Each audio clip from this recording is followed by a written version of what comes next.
Yeah, we are in the journey of perfection. No man is perfect, born perfect. So ఒకసారి దేవుని ఆత్మ మనలో ఉంది అని మనం నమ్మితే we are in the path of perfection.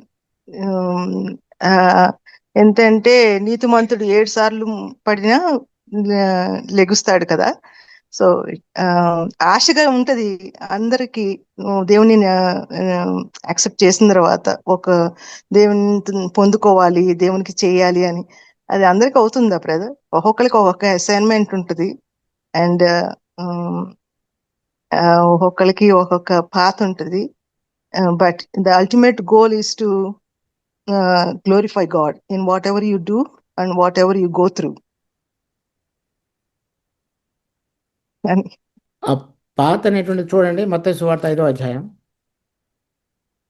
48వ వచనం. మీ పరలోకపు తండ్రి పరిపూర్ణుడు కనుక మీరును పరిపూర్ణులుగా ఉండేది. అంటే yeah. ఆ మత్తయి సువార్త 5వ అధ్యాయంలో చెప్పబడిన విషయాలు జరిగించితే అని అర్థం. అది ఒక్కొక్కరికి ఒక్కొక్క విషయం అని కాదు. ఆ విషయాలన్నీ అందరూ అన్ని విషయాలలో జరిగించాలని కోరుతున్నాడు ఆయన. సో అయితే ఆ చెప్పబడినటువంటి గుణగణాలన్నీ మన అందరిలో రాగలగటానికి ప్రతి వాళ్ళకి అనుమతించబడే పరిస్థితులు వేరు. ఆ పరిస్థితులలో మనము దేవుని యొక్క చిత్తాన్ని ఎరిగి ఆత్మ ద్వారా నడిపించబడటానికి ఇష్టపడినట్లయితే అప్పుడు ఈ గుణాలన్నీ అందరిలో రాగలిగే విధంగా అందరినీ నడిపిస్తాడు ఆయన. అలా కాకుండా మనకిష్టం వచ్చిన దానిని దేవుడు చేయాలని కోరినప్పుడు ఈ పరిపూర్ణతలోనికి మనం రాలేం.